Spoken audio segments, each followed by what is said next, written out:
Shalom. Vamos a tomarnos el tiempo para revisar las Parshiot, Behar y Bejucotai. Hoy vamos a hablar sobre el tema de hebreos pobres y los bienes del templo. Para esto vamos a leer de la Parashat Behar, que está en el capítulo 25 del libro de Vaikra, a partir del versículo 39. Una vez que dé lectura de aquí, voy a pasar a leer de la... Bueno, mejor doy una explicación y luego paso a la siguiente lectura en Bejucotai. Bueno, comenzamos con Parashat Behar. Si tu hermano empobrece contigo y es vendido a ti, no lo harás trabajar con trabajo de esclavo. Como empleado o residente será contigo. Hasta el año del Yobel trabajará contigo. Entonces saldrá de contigo, él y sus hijos junto con él, y retornará a su familia, y al patrimonio de sus ancestros retornará, pues ellos son siervos míos. A los que saqué de la tierra de Mitzrayim, no podrán ser vendidos por venta de esclavos, no los subyugarás por medio del trabajo quebrantador, y temerás a tu Elohim. Tu esclavo o tu esclava que puedas poseer, de las naciones que los rodean, de ellos podrán comprar esclavo o esclava, y también de los hijos de los residentes que habitan con ustedes, de ellos podrán comprar, así como de sus familias que están con ustedes, a quienes engendraron en su tierra y permanecerán contigo en patrimonio. Los mantendrán en su posesión para sus hijos después de ustedes, para heredarlos en patrimonio. Podrás servirte de ellos para siempre, pero con sus hermanos, los Bené Israel, cada hombre con su hermano, no los subyugarán con trabajo quebrantador. Bueno, vamos a explicar en primer lugar esto a lo que hemos dado lectura. Y en primer lugar, puede ser sorpresivo lo que hemos dado lectura por algunas ideas que hay con respecto del pueblo hebreo, del pueblo judío.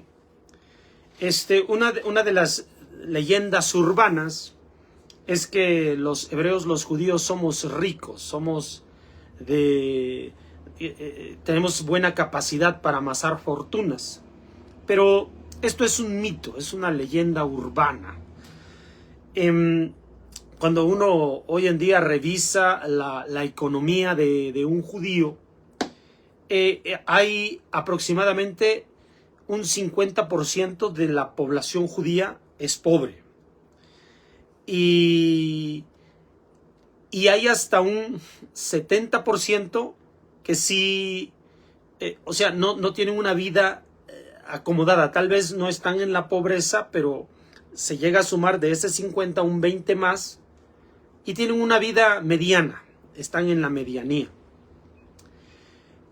Lo que pasa es que también hay figuras muy importantes dentro de nuestro pueblo de los judíos que forman parte de grandes empresas, de grandes emporios, y por eso, al ser muy visibles, la gente tiene la idea de que pues el judío tiene mucho poder adquisitivo.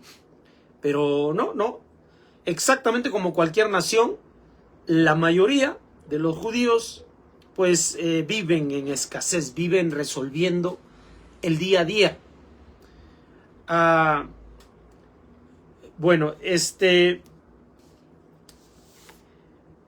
Pero eso no pareciera o no debiera ser contradictorio en el sentido de que también se piensa de que como somos el pueblo elegido por Dios, estamos favorecidos en esta tierra para poder tener esos bienes materiales. La mayoría de la gente también concibe como una bendición estas condiciones materiales. Pero la prioridad de la Torah y de Hashem es instruirnos, es educarnos, es en servir a este pueblo, a este mundo. Es dar a conocer a través de nuestros hechos el conocimiento de Akadosh Baruj Hu.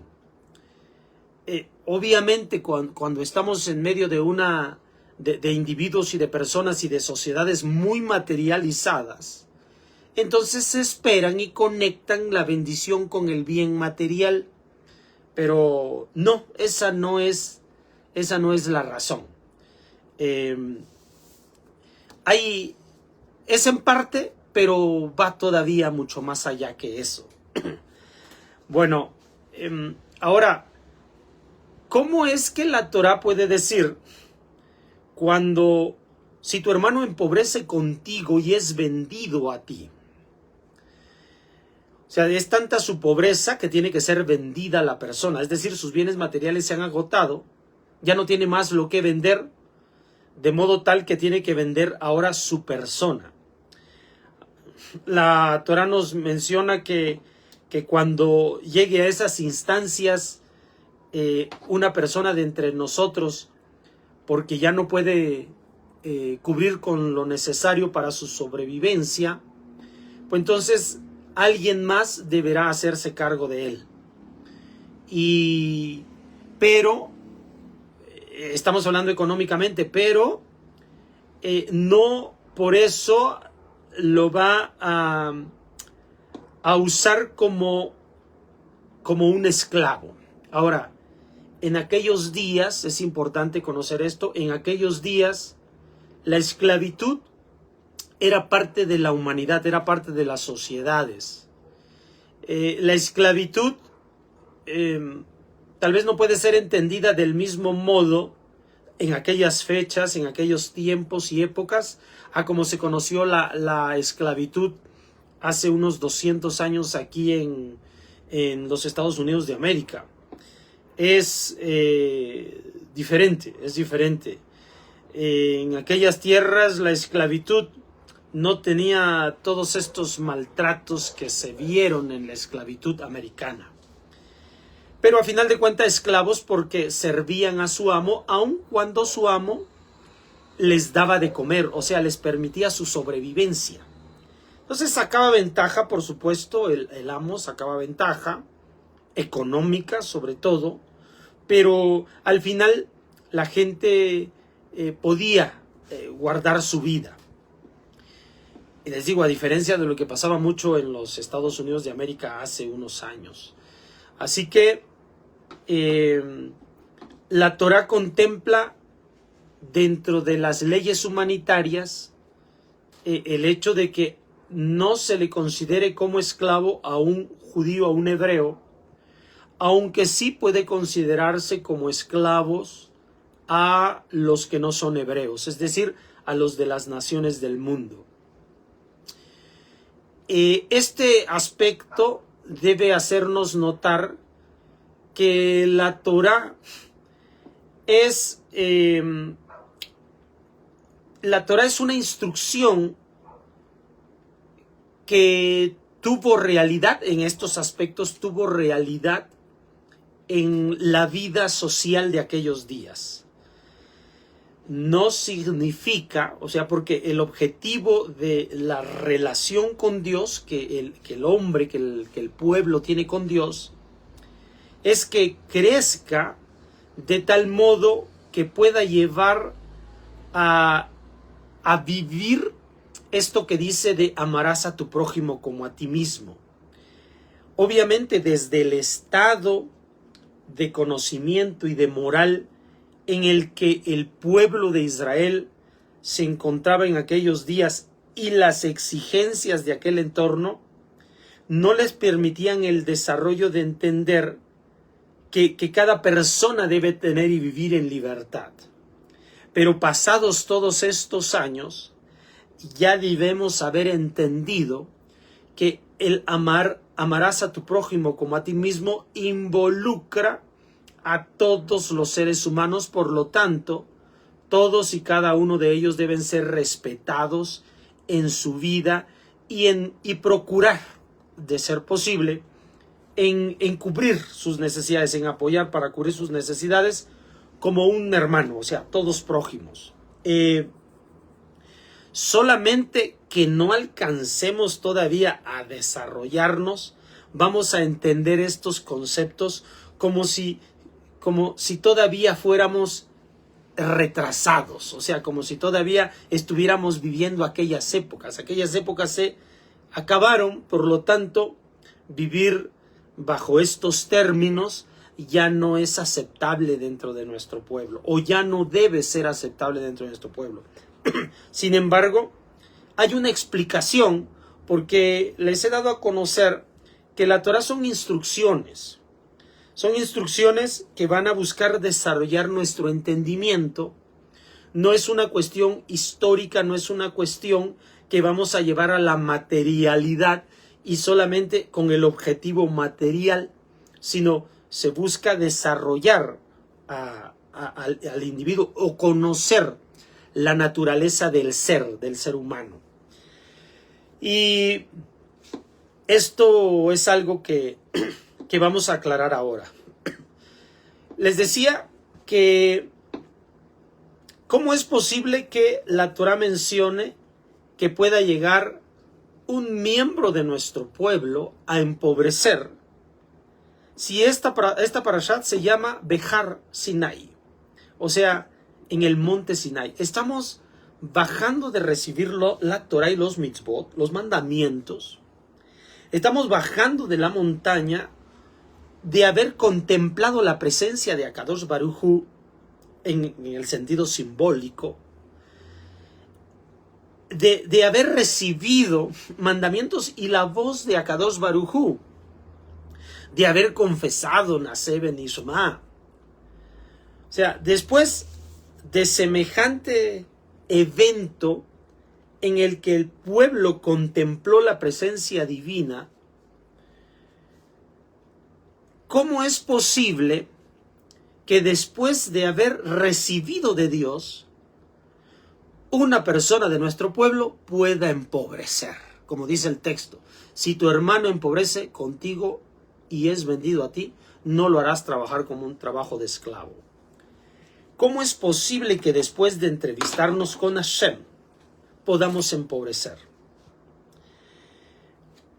Acabamos de estar en Har Sinai, contemplamos la presencia divina, pero la Torah, les recuerdo que cuando nosotros recibimos la Torah en Har Sinai, precisamente confesamos Naseh Benishma. Nosotros haremos y escucharemos, porque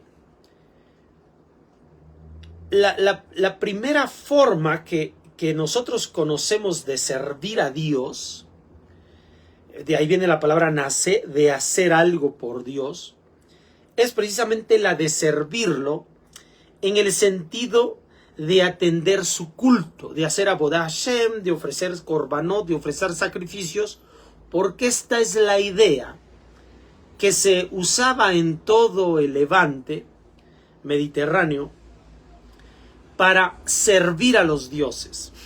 O sea, yo le sirvo a él. O sea, es la idea de un culto en aquellos días. Y lo que Akadosh Baruj Hu estaba buscando es que nosotros fuéramos un reino de sacerdotes y una nación santa. Es decir, que nosotros con nuestra vida sirviéramos a Hashem, no a través de nuestros actos. Por eso es que el pueblo dice nace, nosotros haremos. O sea, porque existe el concepto de servir a Hashem, pero de servirlo de manera externa. Cuando lo que Hashem está dando a conocer es que nosotros podamos servirlo de forma interna, internalizada. Esto es precisamente lo que diferenció de los patriarcas Abraham, Isaac y Jacob de los Bené Israel, estos que están saliendo de Mitzrayim. Porque sabemos que los patriarcas no recibieron la Torah en Har Sinai. Es decir, ellos, gracias a su acercamiento con Hashem, gracias a su búsqueda y al entendimiento del entorno, comprendieron a Hakadosh Baruj Hu, sobre todo Abraham Avinu, de quien fue dicho, él obedeció mis leyes. Ahí donde dice que obedeció mis leyes, la palabra que se usa es Torotai. Torotai implica leyes que tienen que ver con los mandamientos, pero que no fueron dictados, sino que surgieron en él de forma natural al tener contacto de Bekut, unión con Hakadosh Baruj Hu, al tener conexión con él. Entonces, eso que conocemos como Torotai no solamente es una comprensión de la justicia en cuanto a la observancia de los mandamientos, sino de la justicia de cómo se conduce el mundo, es decir, cómo funciona el mundo. De ahí viene la palabra Torotai, esas instrucciones, es decir, entendió Abraham cómo este mundo surge de Hakadosh Baruj Hu, cómo este mundo viene de Hashem y establecido en las leyes, estas leyes que le hacen ser a la existencia lo que éstas son. Pues conocemos leyes que a través de la física, como la termodinámica, o como la ley de la gravedad, o la ley nuclear, las leyes nucleares de los átomos. Entonces, son descubrimientos que hoy en día son de mayor novedad porque se difunde mucho la ciencia.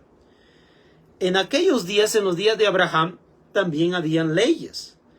La ley, como ya sabemos, una de las leyes era la de conocer los tiempos, o sea, las estaciones del año que van a permitir entender cuál es el proceso que finalmente va a desarrollar lo que conocemos como la agricultura.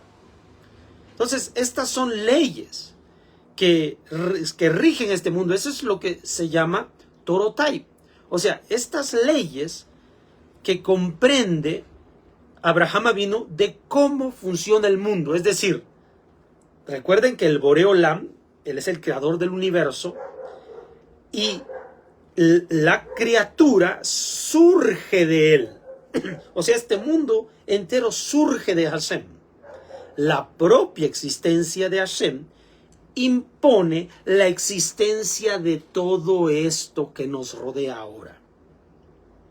Porque él es la existencia misma. Es lo que Maimónides llamó como el Matsui Rishon y el Kol Ninsa, la existencia primera, Matsui Rishon, y Kol Ninsa, todo lo existente.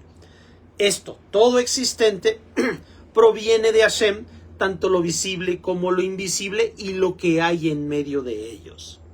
O sea, precisamente porque descubrimos cómo este mundo funciona y estas leyes no pueden dejar de ser y existir porque penden completamente de Hashem. Esto es lo que captó Abraham Avinu. Entonces, el hecho de que uno se haya conectado con Hashem como nuestro pueblo lo hizo en Har Sinai, si uno lo hace desde fuera, es decir, como lo hace nuestro pueblo en Har Sinai, sin el deseo de aceptar internamente estos mandamientos, por eso envía a Moshe. Y Moshe, al entrevistarse con Hashem, va a comprender cómo funciona el mundo, cosa que comprendió Abraham Avinu.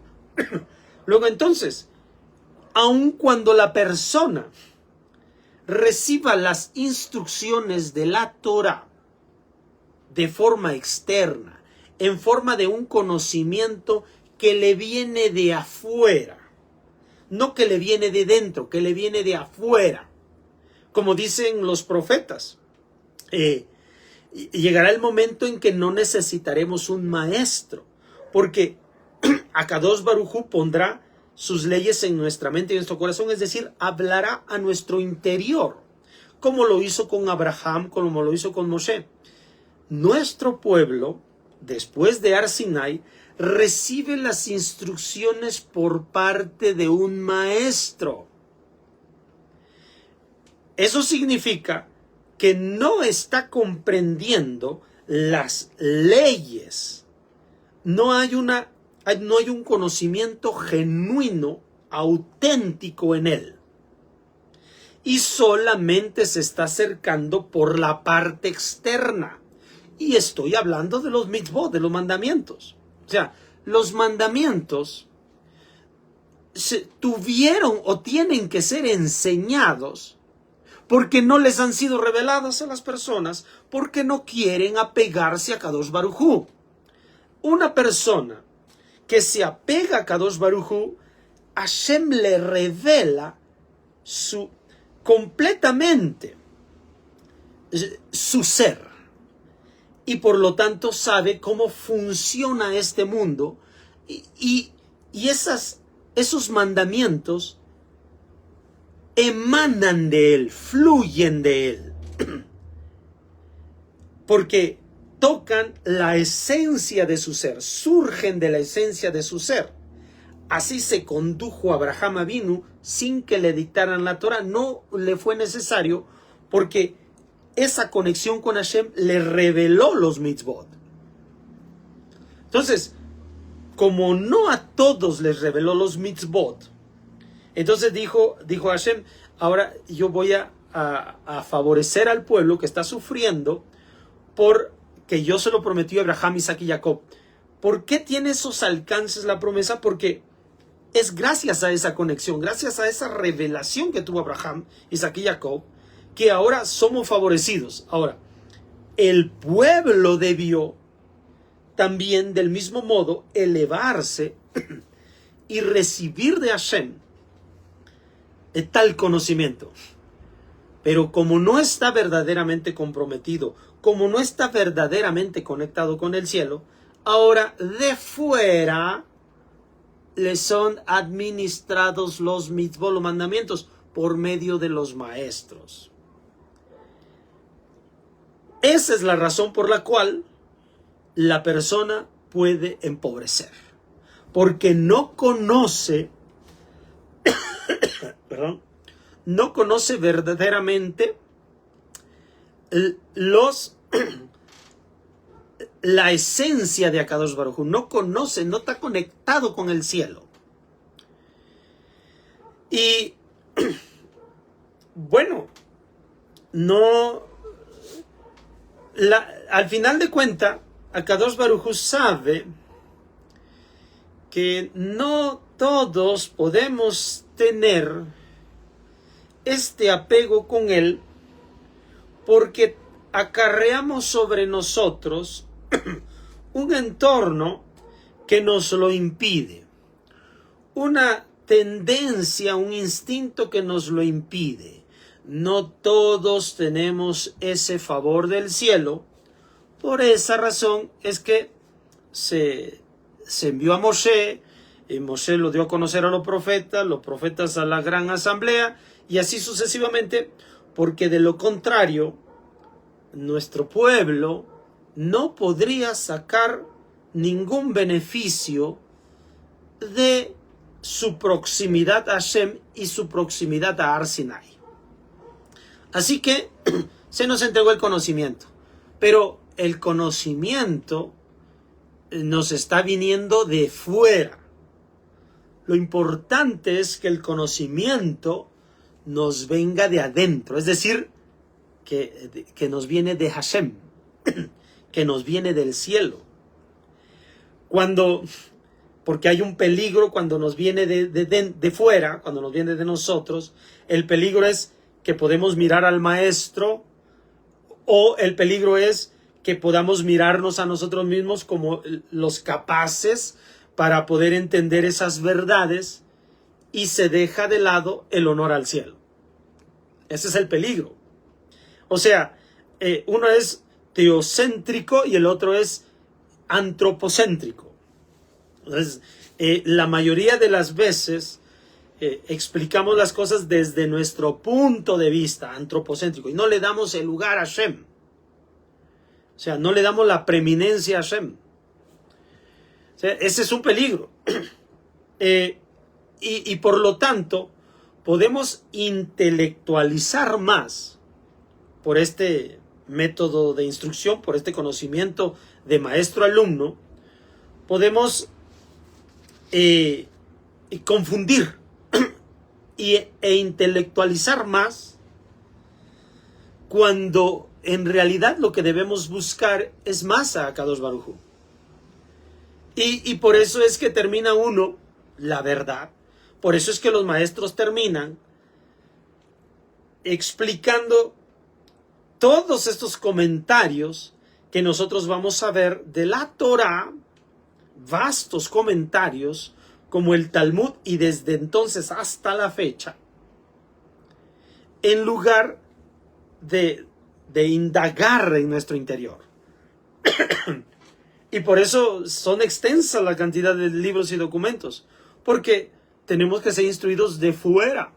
Si fuéramos instruidos de dentro, como Abraham vino, sin documento, sin libro, porque de dentro nos viene el conocimiento y no tendríamos temor de que se me vaya a olvidar, porque lo tengo dentro. No se me puede olvidarlo, está dentro de mí. Como se dice, somos la Torá viviente, o sea, somos la instrucción, lo entendemos bien. Bueno, entonces, esa es la razón.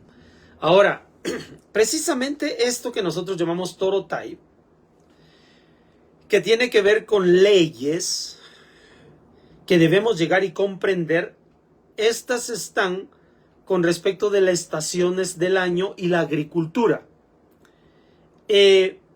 Será Katzar, es la siembra y la cosecha, es una ley. Las leyes de la siembra y la cosecha. Esta es una ley que popularmente hemos conocido como causa y efecto. O sea, lo que siembras cosechas. A toda acción hay una reacción. Esto es lo que nosotros llamamos será, de sembrar, y batzar, katzar, perdón, que es, katzar es cosechar. O sea, lo que siembro, cosecho. Hay causa y efecto. Así funciona este mundo, por causa y efecto. Y esta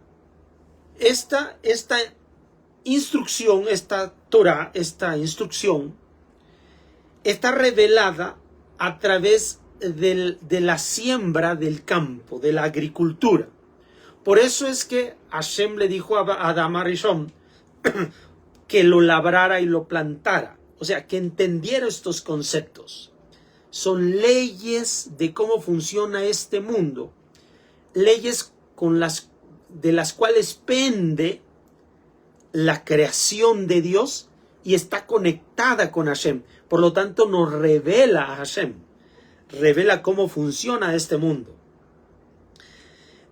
Lamentablemente, al separarnos del campo, ahora no conocemos los conceptos agrícolas de la agricultura. Esto puede complicarse más y entender lo que siembras cosechas. Al final hemos teorizado mucho esto, pero debemos entender causa y efecto. Causa y efecto. Y el trabajo que esto implica. La agricultura, les recuerdo, que era la actividad económica más importante en aquellos días. Y era importante esa actividad económica porque revelaba esta ley de Hashem en este mundo. Esto es lo que nosotros, Moshe Chaim Luzzatto llamó Kohot, las leyes que rigen este mundo. Entonces, si tú conoces estas leyes, prosperarás. Si no conoces estas leyes, empobrecerás. Y todos sabemos que en la medida del esfuerzo que nosotros apliquemos a la labor del campo, así de ese modo vamos a cosechar. O sea, al estar bien conectados con la tierra, con la labor agrícola, con la labor del campo, entendemos perfectamente esa verdad. Y asociamos, entonces aprendemos que todo esfuerzo será recompensado. Esta es una ley. Entonces, la persona que no se esfuerce lo suficiente, no tendrá el resultado suficiente. Entonces, es importante entender esto. ¿Por qué la gente empobrece a pesar de que venimos de Har Sinai, a pesar de que tenemos a Hashem entre nosotros? A pesar de recibir la Torah, a pesar de estar en los mandamientos, en los mitzvot, en realidad no estamos si los estamos aprendiendo desde fuera y no desde dentro, no desde la esencia, sino que nada más desde lo material. Ya tengo fe, ya estoy aquí en la comunidad, ya estoy en la observancia de los mandamientos, ya hago esto, ya hago aquello y lo otro, pero no comprendo la esencia de estas cosas. Luego entonces no obtengo los resultados. Así que, en la medida del esfuerzo, esto es lo que significa que una persona llega a empobrecer porque no comprende que en la medida del esfuerzo está el resultado. Así que, uno dentro de nuestro pueblo que no se esfuerza lo suficiente, empobrece, como aquí está escrito. Y por lo tanto, dice el texto de la Torah que él saldrá libre hacia el año Yobel. Porque el año Yobel es un tiempo en donde se prioriza la conexión con Dios. El año Yobel es el año 50, el cual sucede después de 7 años Shemitot. El año Shemitah es el 7º año después de 6 años de actividad agrícola. El 7º año, oiga el vínculo, la relación, actividad agrícola. Estamos entendiendo el concepto. En la medida del esfuerzo, así está el resultado. Entonces, pero el 7º año dice, no trabajarás más, sin embargo tendrás bendición. ¿Por qué tendrás bendición? Porque conoces el principio. En la medida del esfuerzo está el resultado.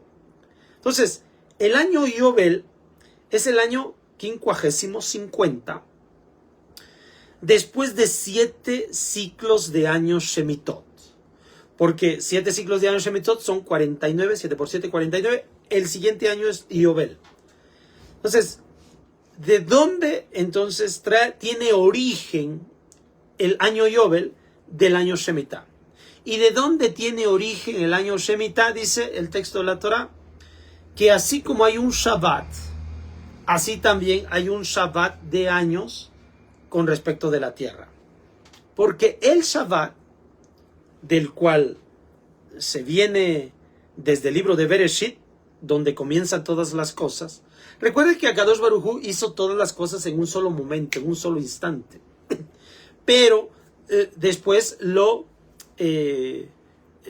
desplaza en 7 días, para que nosotros comprendamos que la semana tiene 7 días, para que podamos llegar a conocer el concepto del Shabbat. 6 días trabajarás y el 7º día será de reposo, para que entendamos cómo nos vamos a mover en el ciclo de trabajo.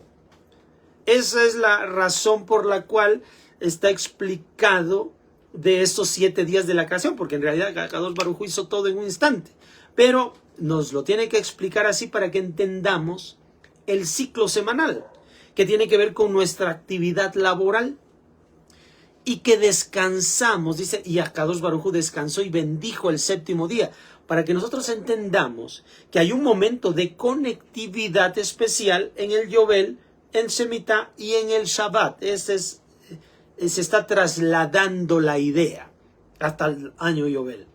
¿Por qué una persona empobrece? Porque no se toma tiempos para entender cómo funciona el mundo. ¿Y cuándo es ese momento? O sea, ¿cuándo es el momento para recibir instrucción Torah? Para entender lo que se vivió por 6 días a la semana. Y entender cómo funciona el mundo, reflexionando en ello, meditando en ello, ocupándose en esto. Eso significa relacionarse con Hashem. Esa meditación de cómo se conduce este mundo. Ese conocimiento, esa dedicación es la que nosotros llamamos conexión con Dios. Así se nos está revelando más a Kadosh Baruj Hu, a nosotros. Se está interiorizando, por eso es una meditación. Entonces, una persona que no se toma tiempos para comprender esta realidad es la que empobrece. Entonces, por esa razón, aun cuando una persona tenga muchos bienes materiales, si no está en relación con Hashem, corre el riesgo de empobrecer. Y ese es un asunto. Ahora, una persona que no respeta el día de Shabbat, Shemitah, Yobel, hablando, recuerda que eso nada más con respecto del Shemitah, el Yobel, aplica en la agrícola y aplica en la tierra de Israel. El Shabbat es creacional, tiene que ver con todo el mundo, tiene que ver con toda la humanidad, y entender este principio. Si uno nos conectamos con Hashem, entonces somos gente libre, gente que goza del momento de relacionarse con Hashem, con él mismo, con la meditación de las cosas. Pero cuando una persona ya no haya diferencia entre el día del Shabbat, es decir, se ocupa también de laborar durante el día de Shabbat, también tendrá esclavitud, no alcanzará libertad. Aun cuando esa esclavitud pueda estar escondida, pueda estar oculta. Porque la Torah aquí dice, que se toma por esclavos a los de las naciones. ¿Por qué se tomará como esclavos a las naciones? ¿Por qué serán esclavos los de las naciones? Porque no comprenden estos conceptos, no comprenden el concepto del Shabbat, del Shemitah, del Yobel, no comprenden del esfuerzo y la cosecha, no comprenden del esfuerzo y resultado. Y si llegaran a comprender el del esfuerzo y el resultado, razón por la cual tienen muy buenos resultados económicos, al no detenerse en el día de Shabbat a interiorizar el propósito de su existencia, que es nuestra existencia, se mantendrá esclavo. ¿Esclavo por qué? Porque otros lo mantendrán sujeto a él y no se dará cuenta. O sea, la esclavitud hoy en día se mantiene presente en esta tierra, no solamente a nivel de que están separados de Hashem, lo cual ya es una condición relevante para que pueda llegar a ser esclavo de otros hombres, conquistando su mente en la búsqueda de sus objetivos. Mire, el Shabbat, y esa es la razón del Shemitah y del año Yobel y de por qué sale libre, hay una expresión que se usa mucho para relatar, para describir el Shabbat. Por lo tanto, Shemitah y Yobel, le decimos Oneg Shabbat. Oneg Shabbat es el deleite del Shabbat, el disfrute del Shabbat. Y estamos hablando de esa conexión con Hashem, de esa comprensión de las leyes que rigen este mundo. Estamos hablando de disfrutar, de ser pleno, de deleitarnos en esta tierra. Es Oneg Shabbat. Y la vida entonces nos enseña que el Shabbat tiene oneg y que este mundo tiene oneg, disfrute, deleite. Pero también hay una palabra muy usada, sobre todo en el Talmud, que nosotros llamamos isurim, decimos isurim. Isurim es sufrimientos. Los isurim son los sufrimientos, cuando los sufrimientos nos alcanzan. Esto está conectado con, ¿se acuerda que 6 días trabajarás y el séptimo día es el Shabbat? O sea, es isurim o oneg be isurim. Disfrute y sufrimiento, placer y dolor, pues, en otras palabras. Eso que Adam Arishon, cuando comen el fruto, bien y mal, placer y sufrimiento. O sea, es una constante entre estas dos sensaciones en el hombre, estos dos deseos en el hombre, que son el del placer y el del dolor. Así se rige este mundo, conectado con sembrar y cosechar. El placer y el dolor. En la medida que tú estás dispuesto a sufrir por obtener un placer, un bien. Es decir, la cantidad de mal que estás dispuesto a sufrir por un determinado placer, por un determinado bien. Este mundo así se rige. Eso es lo que le digo que llamamos Torotai. Son leyes con las cuales se rige este mundo y debemos comprenderlas. Esto es por conexión con el cielo. Y los sabios han tenido a bien favorecernos para que, aunque sea de forma externa, podamos entender esto, para no ser esclavos de los demás. Sí, porque cuando una persona tiene que entender que sufre la cantidad necesaria de esfuerzo durante 6 días para poder tener el deleite del Shabbat. Isurim por 6 días, oneg Shabbat. ¿Ya? Es la cantidad de sufrimiento. 6 días trabajarás y el séptimo es Shabbat. Entonces, aquí se crea el equilibrio, porque el mundo funciona así. Oneg be isurim. Hay esto. Pero cuando la gente no tiene oneg Shabbat, todo es isurim. Ahora, pero hay placer en la persona, hay el deseo, bien y mal. Hay en la persona la intención de disfrutar este mundo, de tener deleite. Pero como se ha desviado de Hashem, ahora busca tener deleite en sí mismo, y esta sociedad se ha encargado de sembrar en él ciertos deseos y disfrutes, ciertos deleites y gozos, pero que no van a terminar de completar el oneg, porque el oneg es relacionado con el Shabbat. El oneg está relacionado con Hashem. Entonces, el oneg que está relacionado consigo mismo, esto es lo que les digo, se vuelve antropocéntrico, o sea, todo tiene que ver conmigo, tiene que ver un bien para mí. Entonces, no hay tal disfrute. Sigue siendo isurim aun cuando él cree que hay disfrute. Por esa razón es que esta persona que se le ha impuesto la idea de que puede alcanzar el placer en este mundo, entonces se esfuerza más y más y más en su labor para alcanzar el disfrute que busca, que en general es material, o sea, tener buena posición económica. Entonces, este sistema está organizado de tal modo, es una ley, lo que yo le estoy diciendo.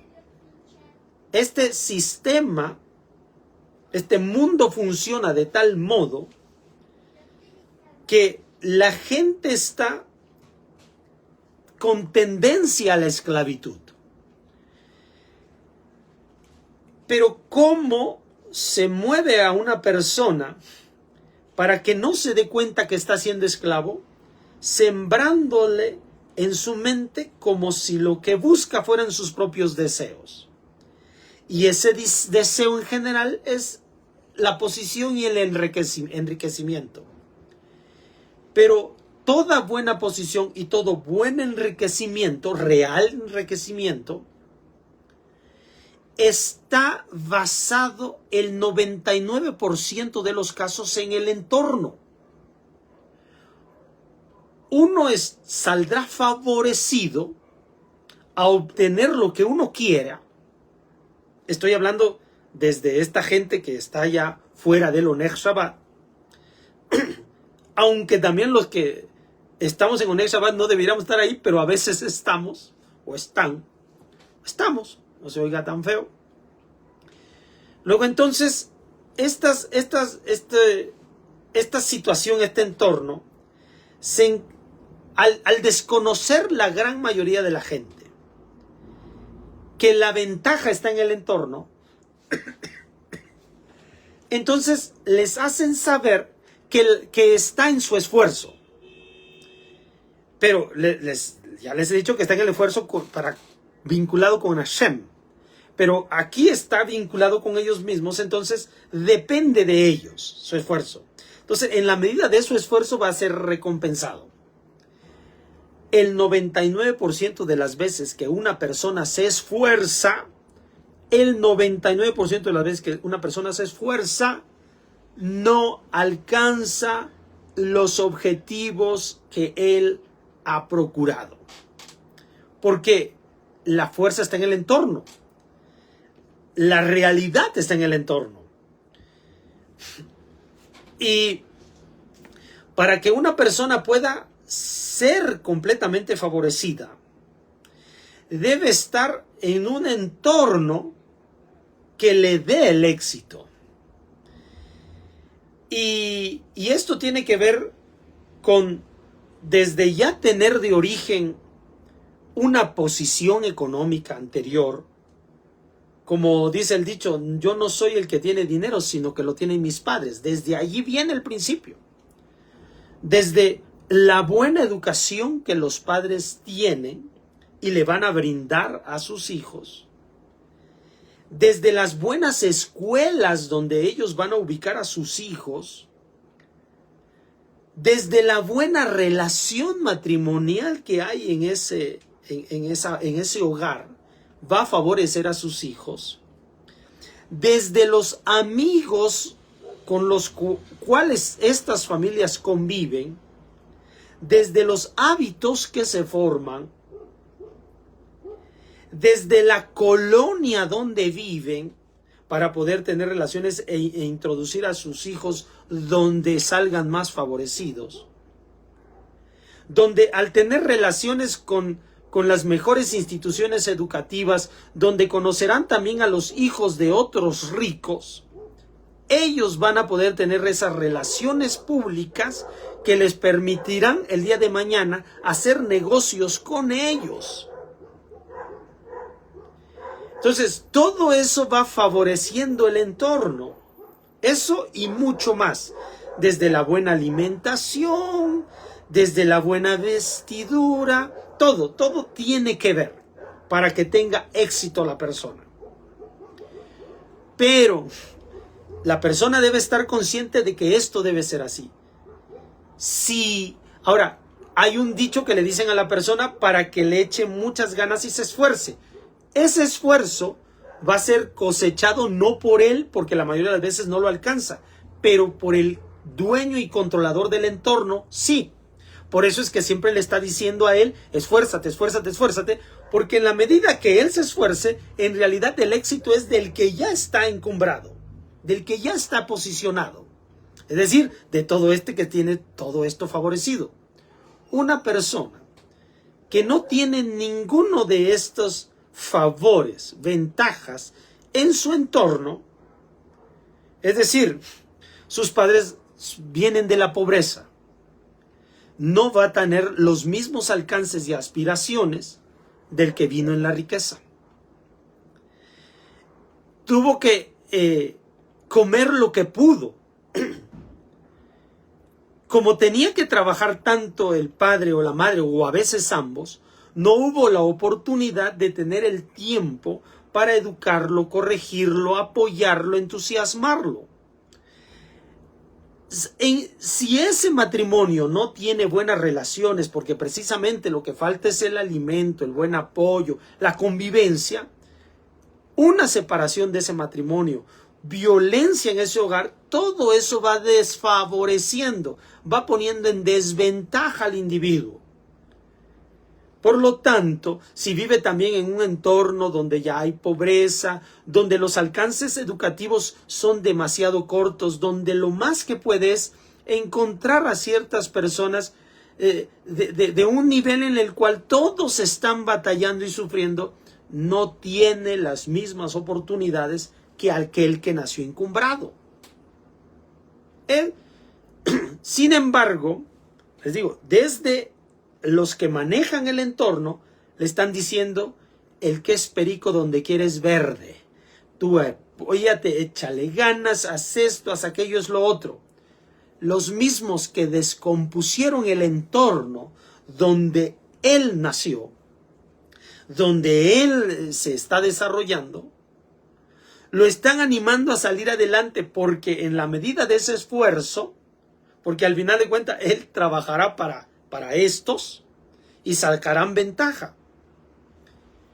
Eso más o menos es. Entonces, entre más caso se le haga a estos conceptos que manejan ellos de descomponer el orden social, mayor ventaja toman para hacer más esclavos. Y usted debe ser entendido de estas cosas. Eso es tener el espíritu de Hashem en uno, que tiene que venir de dentro, no de fuera. Pero como no estamos de dentro llenos, tenemos que recoger de fuera, y afuera ese entorno, la mayoría de las veces, la inmensa mayoría de las veces, no nos favorece. Entonces, esa es la razón por la cual este texto se cumple y dice: si tu hermano empobrece contigo y es vendido a ti, no lo harás trabajar con trabajo de esclavo. Porque esta es una verdad que nos ha sido revelada, que nuestros maestros lo han dado a conocer a los de nuestro pueblo, y a veces nuestro pueblo no ha hecho buen uso de este conocimiento, sacando ventaja de los demás. Es triste decirlo, pero es así. Entonces es hora de abrir los ojos. No crean todos esos conceptos de que tú puedes, que hay que ser positivo, esos son engaños, estrategias de manipulación para que la gente trabaje más, y por eso han puesto de lado a Dios, y que la gente se ensimisme, que la gente crea que todo lo que va a gozar y disfrutar en esta vida es gracias a Él, y eso lo inspira y lo motiva, pero mientras le arruinan el entorno, no va a alcanzar el éxito, y eso es lo que buscan. Así que mucho cuidado con eso. Bueno, Parashat Behar. Rápidamente, nos vamos, es más corta, la parte de Jukotai. A partir del capítulo 27, versículo 22 en adelante, doy la lectura. Pero si consagra a Adonai un campo de su adquisición que no es de su campo patrimonial, entonces el Cohen le calculará el monto de su evaluación hasta el año del Yobel, y pagará la evaluación en ese día. Es santo para Adonai. En el año del Yobel, el campo regresará a aquel de quien lo compró, al que le pertenecía el patrimonio de la tierra. Toda evaluación deberá ser según el shekel kodesh, shekel del santuario. 20 gerá será ese shekel. Sin embargo, un primogénito que se vuelva primerizo para Adonai entre los animales, un hombre no lo podrá consagrar, ya sea toro u oveja, de Adonai es. Y si es del ganado impuro, como un burro, un caballo, lo redimirá según la evaluación y le añadirá un quinto. Pero si no es redimido, será vendido por la evaluación, es decir, el valor más el quinto. Sin embargo, cualquier propiedad vedada que un hombre aparte para Adonai de cualquier cosa que tenga, ya sea una persona, un animal o su campo patrimonial, no podrá ser vendida ni podrá ser redimida. Toda propiedad vedada es sumamente sagrada para Adonai. Bueno, todos los bienes materiales, recuerden que tenemos muchas formas o variadas o diversas formas de entregar de los bienes materiales que hemos recibido de Hashem, de entregar porciones a Hashem. Entendamos esto. Están los mazot, están los diezmos, están los bikurim, las primicias, están las ofrendas que se entregan propiamente, y está lo que corresponde a la primogenitura. Todo ello se convierte en sagrado para Hashem. Unos en grado mayor o en grado menor, pero se convierte en sagrado para Adonai. Que, mire, Hashem no necesita nada de nosotros. Nosotros necesitamos de él, pero Hashem no necesita nada de nosotros. Estos bienes que se entregan, dice el texto, que son para el templo. Son para mantener funcionando el templo. Hoy en día, sinagogas, es para mantener funcionando el lugar de servicio.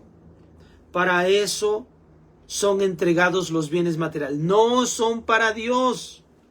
¿Cómo cree que nosotros vamos a poder hacerle algo a Dios? Son bienes materiales que van a ser entregados para que se mantenga la avodat Hashem, el servicio a Hashem. Antes que nosotros llegáramos a una sinagoga, otros estaban en ella y entregaban sus bienes para su funcionamiento, y nosotros llegamos allí. Crecimos o nacimos allí. Luego entonces, entiendo que otros sirvieron entregando sus bienes materiales para que yo llegara en un principio sin entender el concepto de que yo debo dejar allí también ciertas fracciones de bienes. ¿Para qué lo hago? Para que se mantenga el servicio y esté abierto, y otras personas que lo mismo que yo en el pasado comencé a llegar, ahora ellos estén llegando una vez que entiendan y aprendan que los bienes materiales sirven para mantener funcionando la sinagoga. ¿Y qué es funcionando la sinagoga? Tal como dice el texto aquí, para el servicio. Antiguamente eran con animales, hoy en día tiene que ver con libros, tiene que ver con sillas, tiene que ver con mobiliario, tiene que ver con alimentos que se comparten en la comunidad, tiene que ver con, como les decía, si nosotros tuviéramos el espíritu de Hashem en nosotros, si ya nos hubiera llegado de dentro, no necesitaríamos maestro, pero no hemos resuelto todavía nada, entonces necesitamos un maestro. ¿Para qué se entregan los bienes en el templo? Para que el maestro pueda seguir compartiendo con nosotros y mantener el servicio. Si nosotros ya estuviéramos conectados con el cielo, no necesitaríamos esto. Pero todavía lo necesitamos, y hay gente que todavía vendrá y lo necesitará. Se necesita entregar bienes materiales para que se mantenga el servicio del templo, de la sinagoga. Es así, es lo que dice la Torá. Y esto es sagrado, codes, sagrado.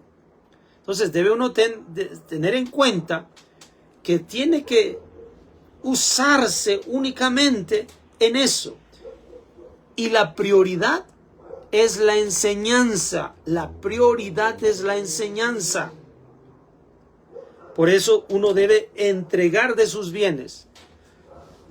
Imagínense nada más. Ahora, volviendo a lo mismo. Este entorno que busca desvincularnos con el cielo ha hecho meter en la mente de las personas que no se debe entregar dinero a este tipo de comunidades, de sociedades. Pero dense cuenta que el mismo Estado solicita para ellos, porque sin bienes materiales que le fueran entregados a ellos, no podrían existir. Y esa es la razón por la cual están sembrando en la mente de cada uno de los individuos para que no entreguen bienes materiales allí, porque se sabe perfectamente que sin la entrega de bienes materiales en el lugar, ese lugar no puede subsistir. Y es lo que ellos buscan. O sea, el Estado dice, venga para acá para que nosotros subsistamos, sigamos sembrando esas ideas de separación con Dios hasta que se olvide la divinidad del mundo. Pero mientras haya personas que entendamos las cosas de arriba, debemos saber que hay bienes materiales que deben ser entregados para poder mantener vigente el nombre de Dios en esta tierra. Bueno, así que eso es todo por hoy. Espero que haya sido una lección que nos deje mucho aprendizaje para poner en obra. Cuídense mucho, nos vemos para la próxima. Shalom.